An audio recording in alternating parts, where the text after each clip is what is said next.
At 65, when most men in my town were busy comparing fishing reels or arguing politics. At the diner, I found myself staring at a blank page in my study, pen trembling in my hand. Because I had decided to write down the truth I had hidden for over 3 decades. My hands are not as steady as they once were. Arthritis has a way of humbling you. Still, the shaking wasn't just age, it was guilt. I had lived a long marriage with Helen, my wife of 43 years, raised 2 children. Attended every church potluck and 4th of July parade in our little corner of upstate New York. To anyone looking in, we were the picture of stability. But inside me sat a rotting secret, the affair I carried in silence. Convinced I would bury it with me. It began in 1989, a summer that carried too much heat and too much loneliness. Helen had been consumed with her ailing mother in Albany, spending weeks away, tending to hospital visits and sleepless nights. I stayed behind for work. I was still at the paper mill then, pulling long shifts. And then there was Clara. She worked in the accounts office, 10 years younger, with hair always tied up in a way that showed the nape of her neck. It wasn't some grand passion at first. It was small gestures, her bringing me coffee when I stayed late, me fixing her flat tire in the parking lot. But loneliness is a treacherous thing. It slips in unnoticed, whispers that you deserve comfort. One evening, after too many hours balancing numbers and an empty house waiting, I drove her home. The thunderstorm had knocked out power, her apartment was dark. And she laughed when the candle she lit flickered against my face. That laugh is burned into me, because it was the moment I stopped being faithful. We told ourselves it was just companionship, that Helen was away so often, that no one needed to know. But weeks turned into months. And I found myself leaving work early just to see Clara's window light up when I pulled into her street. She had this way of listening, head tilted, eyes steady, as if every tired story from the mill mattered. I hadn't felt that in years. The first time we crossed the line, I remember the sound of rain hitting her windows harder than I remember the taste of her lips. That detail clings because it was the soundtrack to my betrayal. I carried on with her for nearly a year. I came home to Helen, who was exhausted from caring for her mother. And I looked her in the eyes, offering sympathy and meals while part of me was elsewhere. And here's the cruelest truth, Helen never confronted me. Either she never knew, or she knew and chose silence. The affair ended not with a bang but with Clara telling me she couldn't wait forever for a man too cowardly to leave his family. She packed up and left for Boston, and I stayed, pretending it had been a fever dream. But the fever left scars. I aged, I retired, Helen and I moved into a smaller house. The children grew, had children of their own.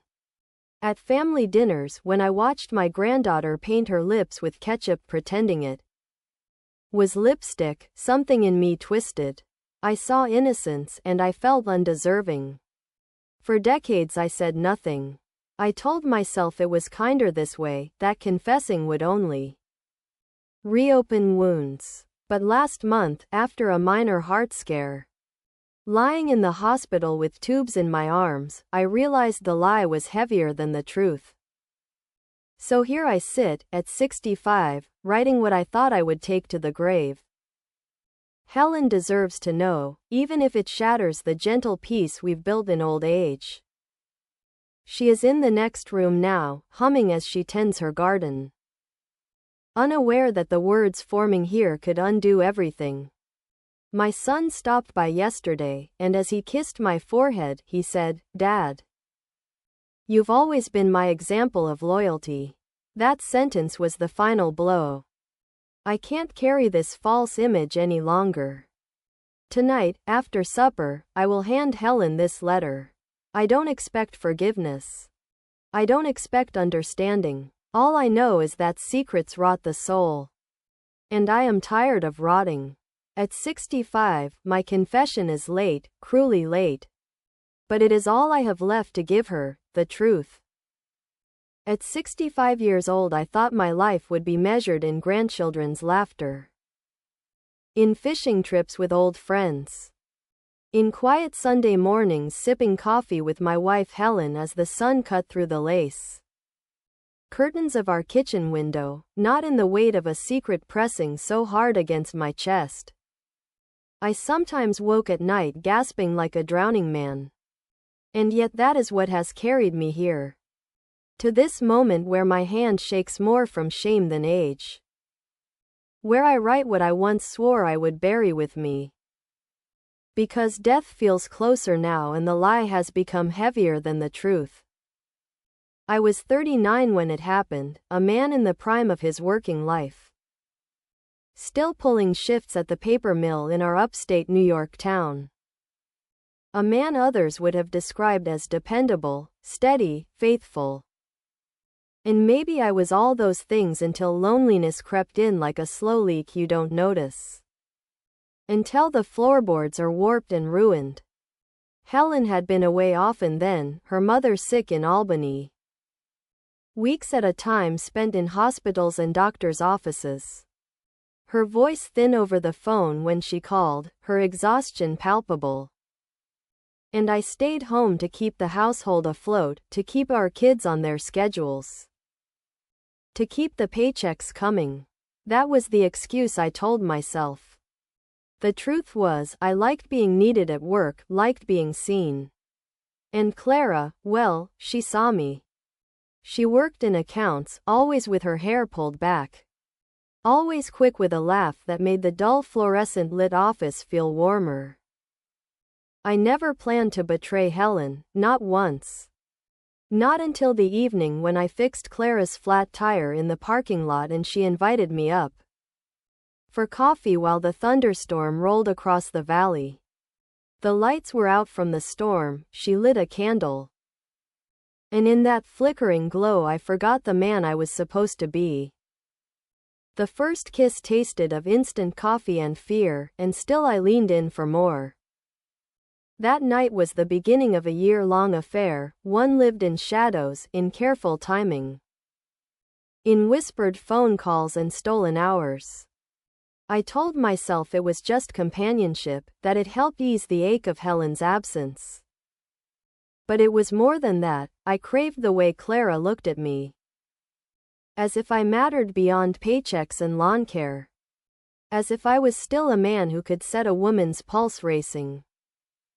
We met in cheap motels off the interstate, in her apartment that always smelled faintly of lavender soap, even once in the backseat of my old Ford when desperation outpaced common sense.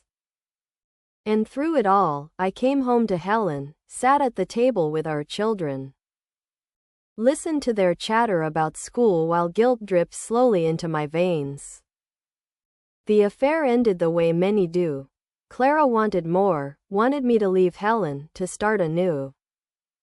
I could not. I loved Helen too much, or feared losing the life we'd built. Or maybe I was simply too much a coward.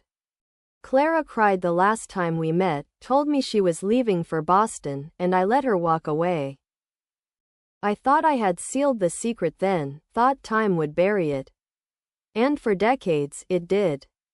Helen's mother passed, she returned home, and though we never spoke of that year, sometimes I caught a look in her eyes that made me wonder if she knew, if she had chosen mercy over confrontation. We raised our kids, saw them off to college, welcomed them back with their spouses and babies. To everyone else, we were the couple who had weathered storms, who had stayed true. And yet inside me the rot spread. At church, when I held Helen's hand during hymns, I felt unworthy.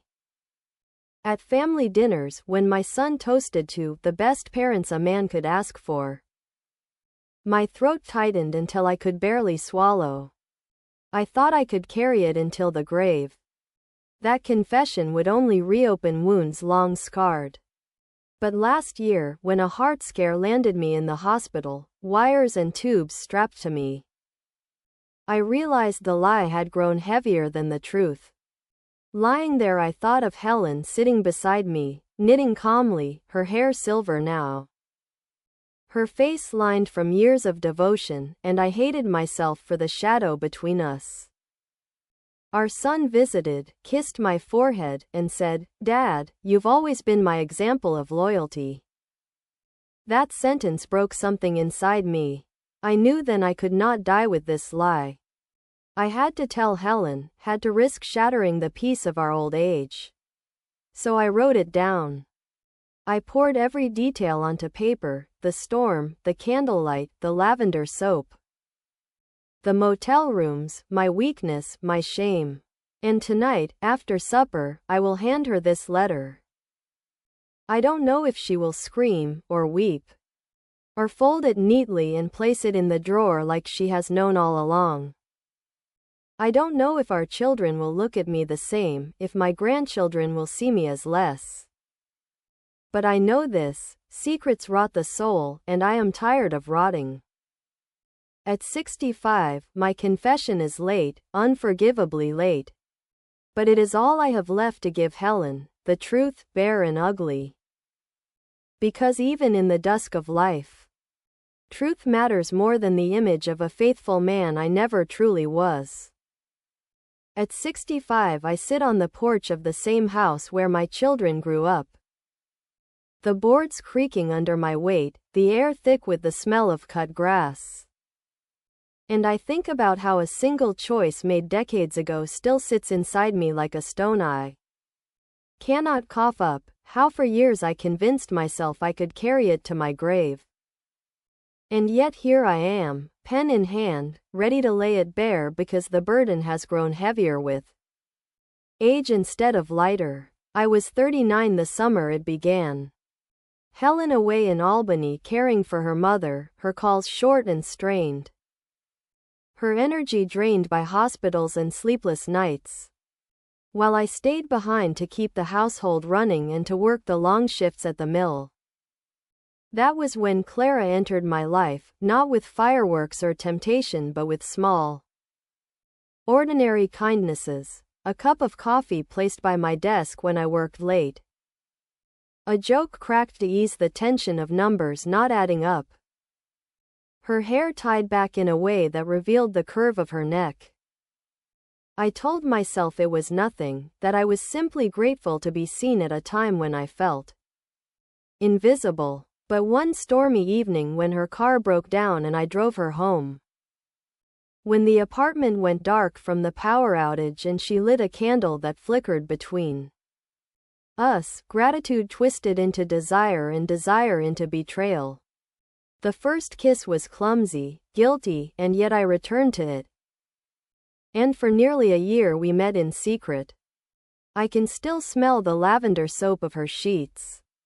Can still hear the rain hammering against her window the night we crossed the line.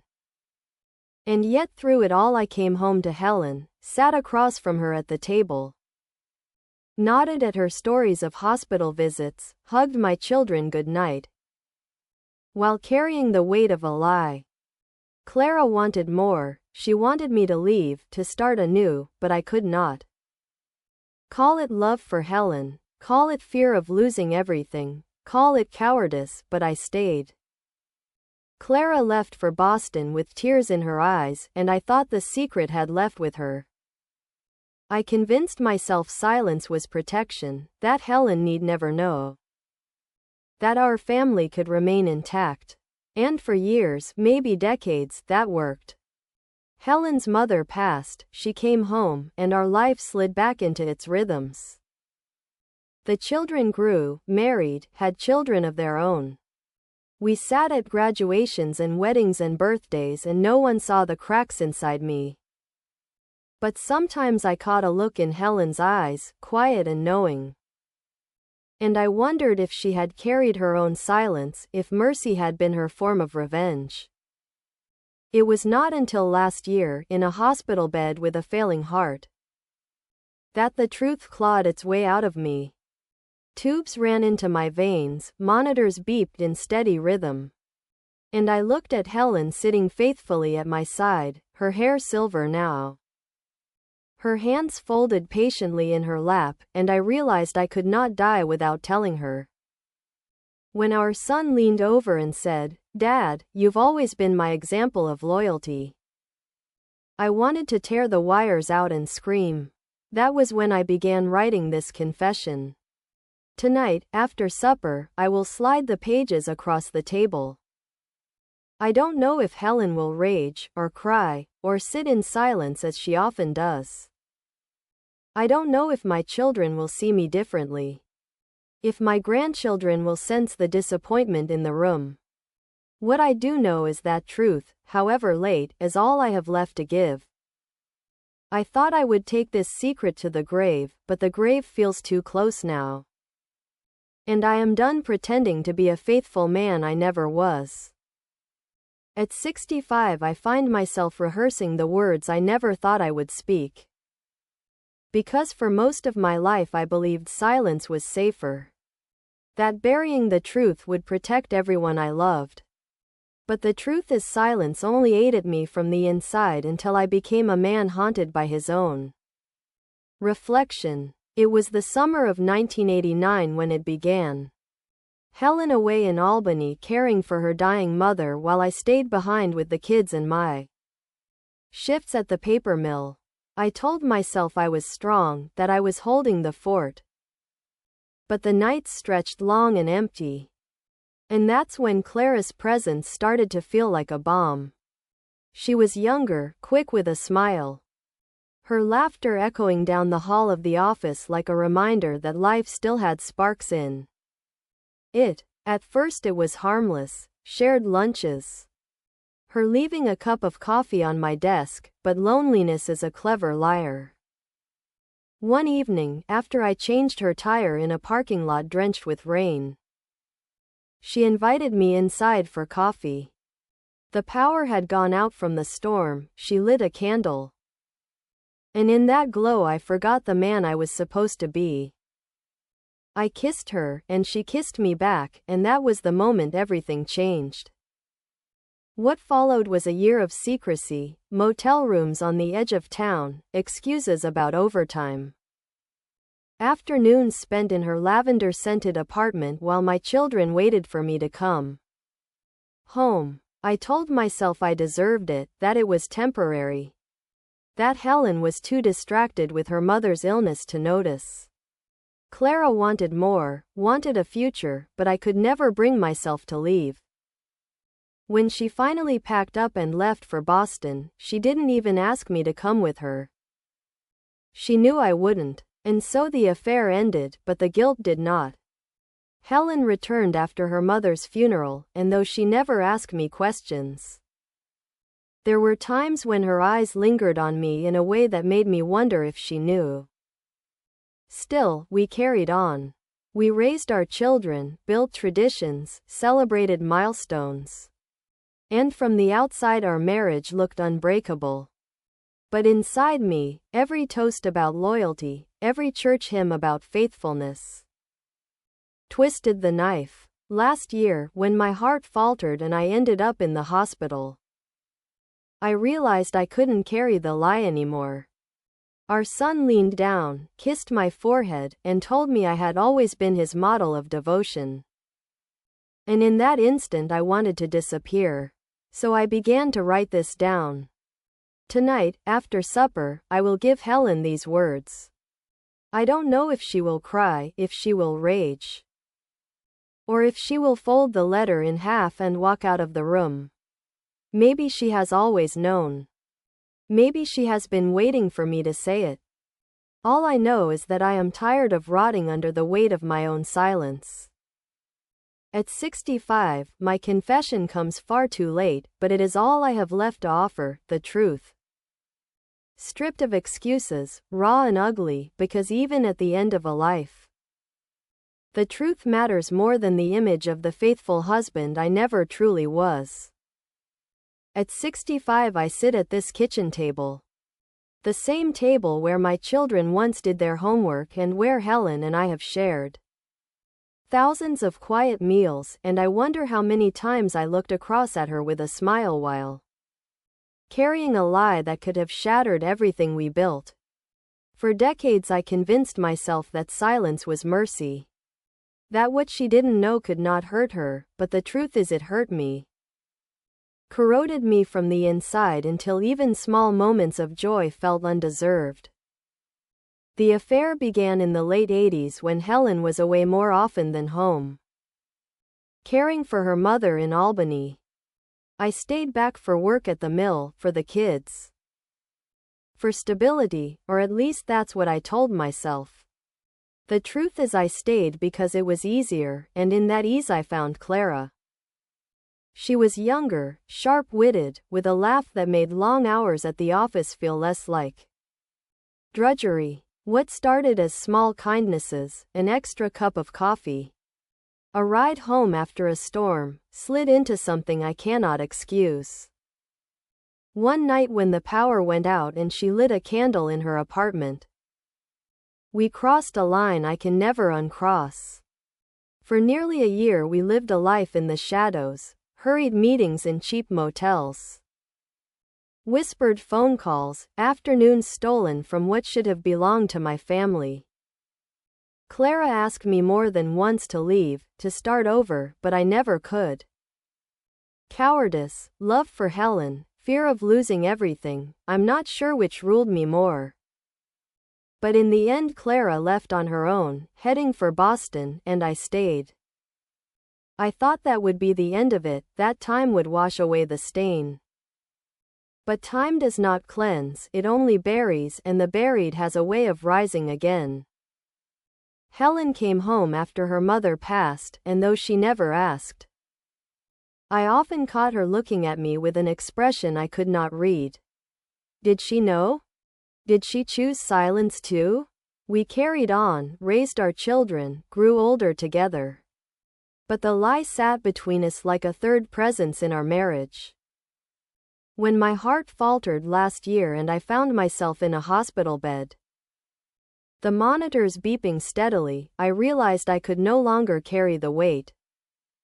Our son leaned down, kissed my forehead, and told me I had always been his model of loyalty. Those words cut deeper than any scalpel. That night I began to write, pouring out the memories I swore I'd bury. The rain on Clara's windows, the smell of lavender soap, the sound of my own voice lying to Helen about overtime. Tonight, after supper, I will hand her these pages. I do not expect forgiveness. I do not expect understanding. Perhaps she will cry, perhaps she will rage. Or perhaps she will nod as if she has always known. But at 65, I finally confess because I cannot let the grave have the last word. If my life is to end with anything worth holding, let it be the truth, however late, however ugly. At 65 I wake earlier than I need to, the house still quiet. The birds outside just beginning their chatter.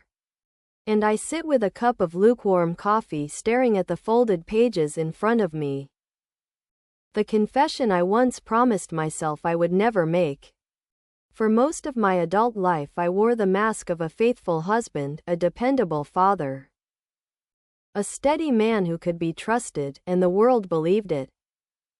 My children bragged about me, my neighbors nodded to me as if I were the model of stability. And even Helen, my wife of 43 years, looked at me with a tenderness I never deserved. Because the truth is I betrayed her.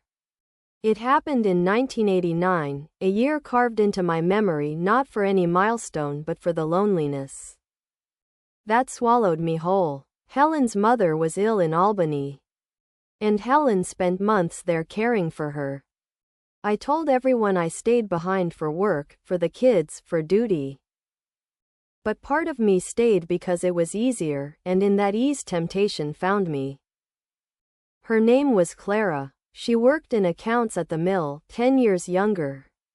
Clever in conversation, her laughter quick and sharp in a way that made the office feel alive. At first I told myself it was nothing, just a friendship. Just kindness, but loneliness whispers lies, and I was willing to believe them. One stormy night after I fixed her tire in the pouring rain, she invited me up for coffee. The lights had gone out, she lit a single candle. And in its glow I leaned forward and kissed her. That was the beginning of my undoing. For nearly a year I lived two lives, one as Helen's husband and father to our children.